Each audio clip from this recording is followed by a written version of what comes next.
very strong position here and to keep on growing and becoming even more. You argue that you are the purest silver company, and you have a nice chart on page 20 of your investor presentation, which makes the case for this argument. So that listeners can get a handle on this, you break down silver as a percentage of total revenues, and you are clearly the leader on that basis. Can you talk about that a bit? Yeah, the trouble with investing in traditional silver companies is that you're not just investing in silver, you're investing in lead, zinc, gold, and copper as well. We created a company which is and always will be pure silver, other than the small amount of gold that we got through the Silverstone acquisition. But clearly our focus is silver.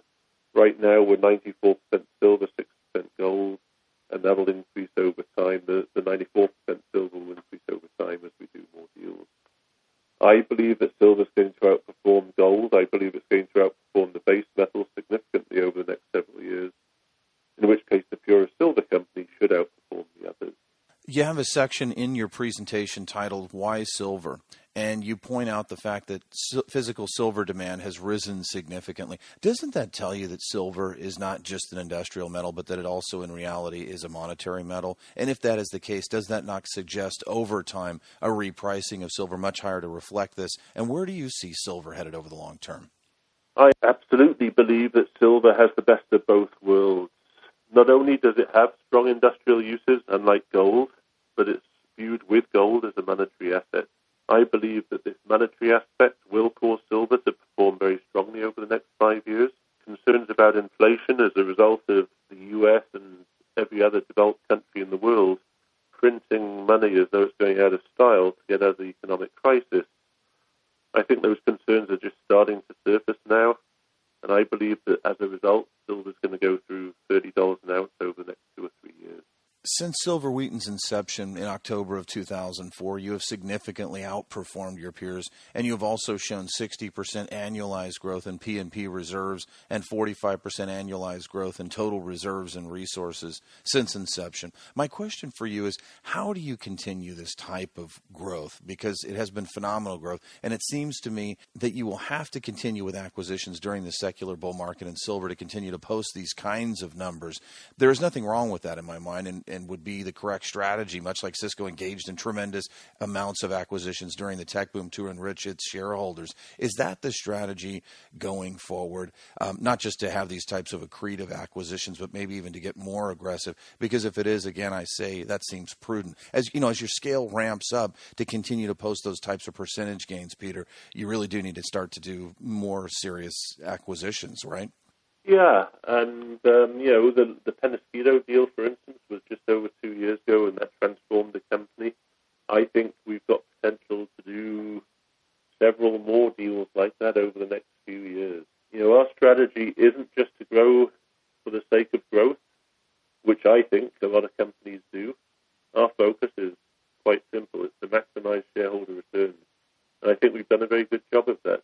As you mentioned, we've significantly outperformed the other silver companies since we started just under 5 years ago. I think you can expect to see more deals going forward. This is certainly a buyer's market. Companies are struggling to raise money. They're struggling to pay down debt, even large companies. And especially the base metal companies, I think, we can do deals which are very good for them and very good for our shareholders too. I'm not worried about what our annualized growth is as long as we're delivering superior returns to shareholders. But I've got to say, these are the best markets that I've ever seen for doing new deals, and I'm pretty comfortable that over the next 1 or 2 years we can continue to transform the company. You also point out that your operating margins are up there near Royal Gold's and vastly ahead of the rest of the pack. Is that one of your premier arguments for investors to own shares of Silver Wheaton if they want to be leveraged to the price of silver? Yeah. A lot of people compare our business model with the royalty companies such as Royal Gold and Franco-Nevada. Even after just 5 years, we're significantly larger than Royal Gold in terms of market cap, and we're about the same size as Franco. Sometimes we're a bit bigger, sometimes we're a bit smaller, which again I think is a huge accomplishment in that shorter period of time. Our strong operating margins are a function of our low fixed costs. It's quite simple. And I think that's absolutely key to our business model, and that certainly differentiates us from the other silver companies. I want to to talk to you about Silver Wheaton's growth, because that is a key for both existing and potential investors. You're slated to have 140% growth by 2010 and a near tripling of sales volume growth forecast by 2013.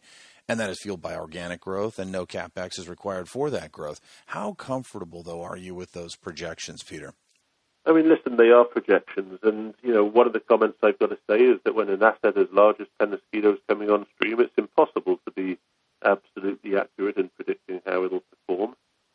I believe that Goldcorp's projections, which of course are the ones that we put out too, are relatively conservative.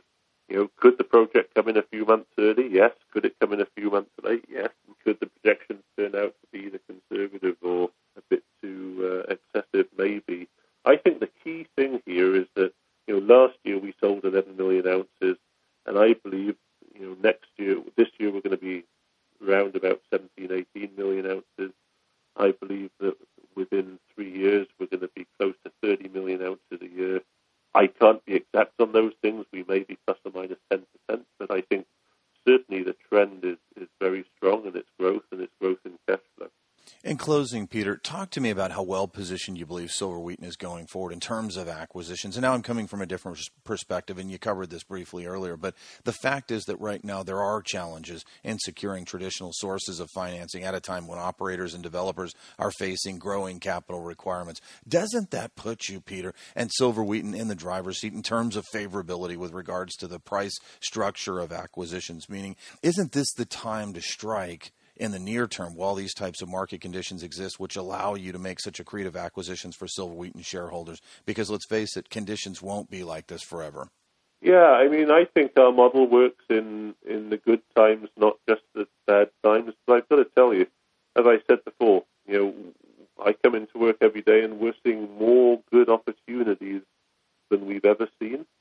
And it's pretty nice to go into work and everybody's excited about the future. A lot of companies nowadays, unfortunately, I think they're just trying to get through these tough times, and what these tough times have created for us is the best buying opportunities we've ever seen. So, yeah, as I said before, I think over the next 12, 18 months, I'll be extremely disappointed if we can't continue to transform the company by doing very accretive deals for shareholders, adding a lot of shareholder value for the long term. Particularly base metal companies, they're still struggling. And as I said before, a lot of them have debt to pay off. A lot of them don't know how they can finance the construction of some good potential mines. And I think we're a great option for them to look at in doing that. Well, thank you so much for joining us, Peter. Thank you, Eric. Thank you for joining us at KingWorldNews.com. Remember to tune in next week for another great show where we will have Dr. Mark Faber, author of the Gloom, Boom, Doom Report, as well as Bob Quartermain, Chairman and CEO of Silver Standard Resources. Also, remember to go to our Gold Plus page for exclusive weekly interviews with Ted Butler and Gata.